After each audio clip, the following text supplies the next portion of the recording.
행복한 이유는 설명할 수 없어요. 누군가를 사랑하는 이유도 말로는 다 표현되지 않죠. 그건 그냥 존재로 느껴지는 것이니까요. 하지만 싫어하는 이유, 상처받은 이유, 잘못된 것에 대한 이유는 언제나 너무 분명합니다. 그래서 불행은 복잡하고 행복은 단순한 법이에요. 안나 까레니나는 이 단순하고도 잔혹한 진실에서 시작됩니다. 행복한 가정은 모두 비슷하지만 불행한 가정은 저마다의 이유로 불행하다. 완벽하게 아름다운 여인이었던 안나는 불행의 이유를 끝없이 찾아 헤맸습니다. 사랑이 왜 자신을 무너뜨리는지, 어디서부터 잘못된 것인지, 그러다 결국 삶을 멈추는 선택을 하고 맙니다. 하지만 레빈과 키티는 달랐죠. 그들은 이유를 이해하려 하지 않았습니다. 대신 그저 하루하루를 묵묵히 살아냈죠. 이제 불행을 바라보던 안나의 이야기에서 삶을 조용히 살아내는 레빈과 키티의 이야기로 넘어갑니다.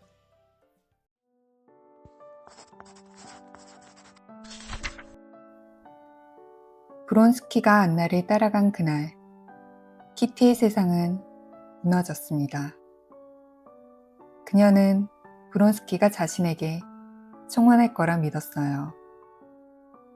그래서 레빈의 진심 어린 청혼을 거절했습니다.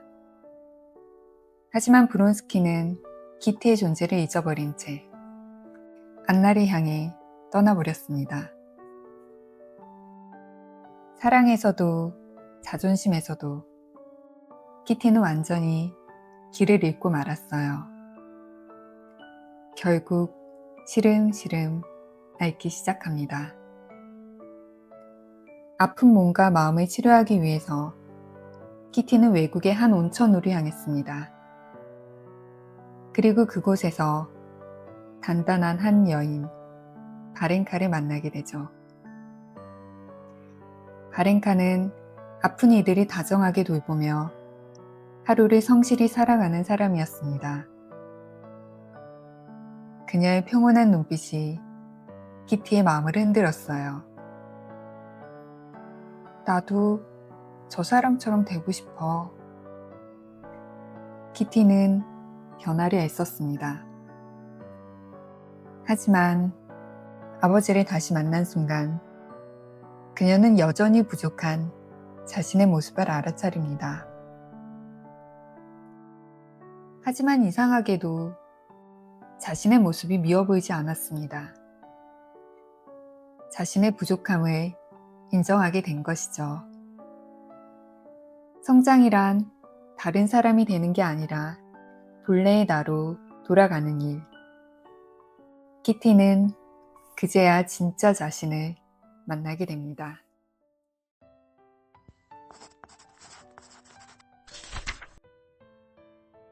한편 레빈은 시골로 돌아와 혼자 하루하루를 버텼습니다. 청혼에 거절당한 상처는 기뻤고 생각할수록 괴로웠죠. 그는 생각을 멈추기 위해 몸을 움직이기로 했습니다. 낫을 들고 농부들과 함께 풀을 베기 시작했죠. 허리 한번 펼 틈 없이 그는 오직 몸을 움직이는 순간에 집중했습니다. 그러던 어느 순간 자신의 벤 풀의 줄이 다른 농부들의 것처럼 곱게 뻗어 있는 걸 보고 깨달았습니다. 의식하지 않을 때 나는 더 바르게 살아가고 있었구나. 그는 생각을 버리고 삶의 박동 속으로 스며들었습니다. 그날 지친 몸으로 돌아온 길에 그는 미묘한 평화를 느꼈습니다. 세상은 여전했고 자신은 여전히 혼자였지만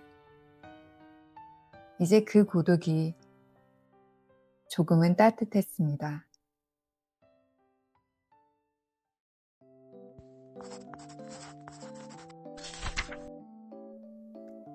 얼마 후에 키티는 언니를 보러 시골로 내려왔습니다.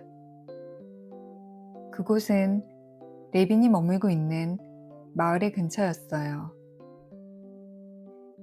그들은 다시 마주쳤고 그 순간 두 사람의 심장은 예전처럼 요동쳤습니다. 잠시 후 그들은 둘만 남게 되었습니다. 방 안에는 작은 칠판 하나가 놓여 있었어요. 말을 꺼내기 어려운 공기 속에서 레빈이 먼저 칠판에 글자를 쓰기 시작했습니다.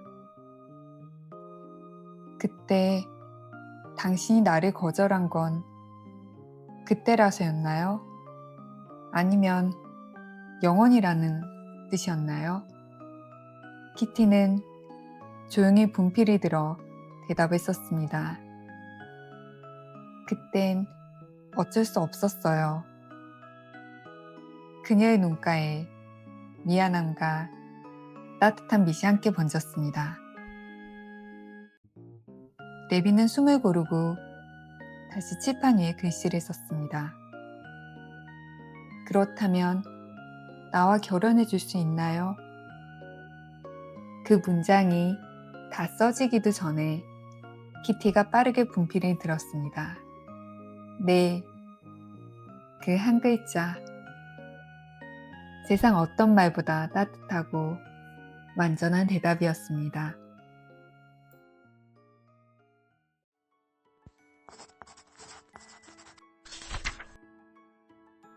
결혼 후 그들의 일상은 생각처럼 평온하지 않았습니다.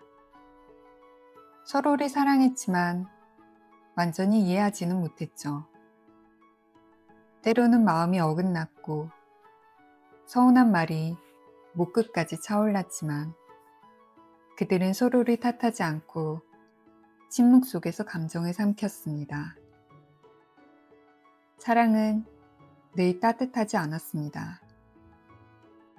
어느 날 두 사람은 처음으로 서로에게 상처 주는 말을 주고받았습니다. 레빈은 자신을 정당화하고 그녀에게 그녀의 잘못을 보여주고 싶었어요. 하지만 곧 깨달았죠. 상대의 잘못을 증명하는 일은 그 사람을 더 아프게 만들 뿐이라는 것을.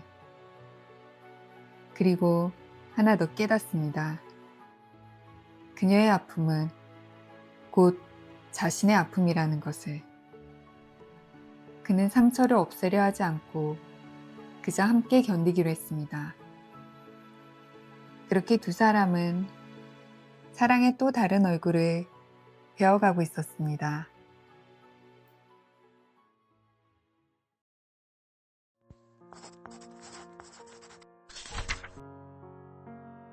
어느 날 형이 위독하다는 소식이 들려왔습니다.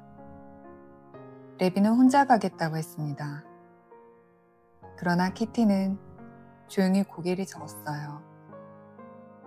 당신의 아내인 내가 함께 가야 해요. 그 말에 레빈은 화를 냈습니다. 외로워서 그러는 거요? 왜 혼자 있지 못해? 하지만 그녀는 외로워서가 아니라 그의 고통을 함께 견뎌내고 싶어서 그 길을 택한 것이었습니다. 함께 찾아간 병상. 레빈은 형의 방에 들어갈 때마다 차마 눈을 들 수 없었습니다. 병든 몸의 냄새, 신음, 죽음의 그림자가 그의 마음을 짓눌렀습니다. 그는 형을 돕고 싶었지만 무엇을 어떻게 해야 할지 전혀 알지 못했죠. 그때 키티가 움직였습니다.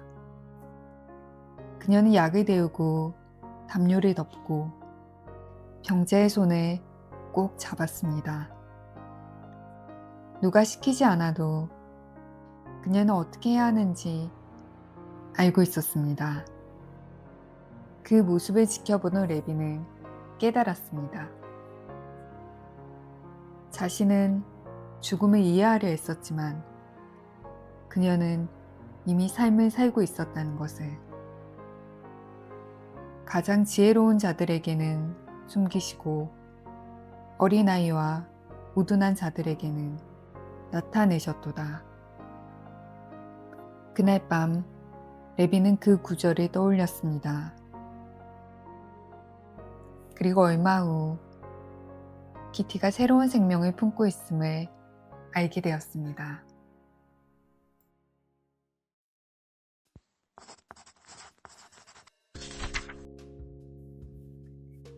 시간이 흘렀습니다.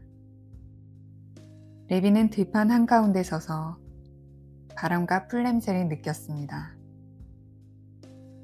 오래전엔 삶의 의미를 이해하려 했었습니다. 왜 살아야 하는지, 무엇이 옳은지 머리로 답을 찾으려 했어요. 그러나 이제는 알았습니다. 삶은 이해로 풀 수 있는 수수께끼가 아니라 매 순간 살아내야 하는 것이었습니다. 기쁨과 슬픔, 의심과 고통, 모든 감정이 뒤섞인 이 삶 속에서 우리가 할 일은 단 하나, 머리가 아니라 이해가 아니라 마음이, 우리의 영혼이 삶을 살아가게 하는 것이라는 것. 삶은 이해할 수 없기에 그 자체로 아름다웠습니다.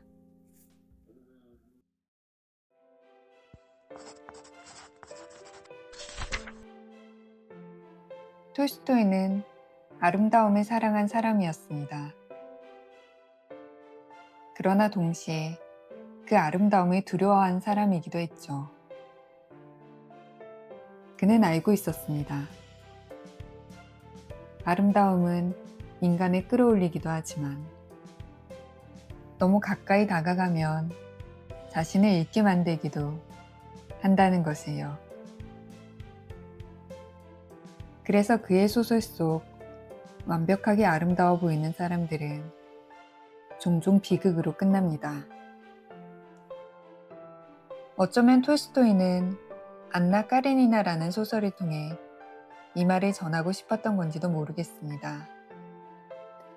삶은 완벽해지기 위한 여정이 아니라 불완전한 자신을 인정하고 서로를 이해가는 과정이라고요.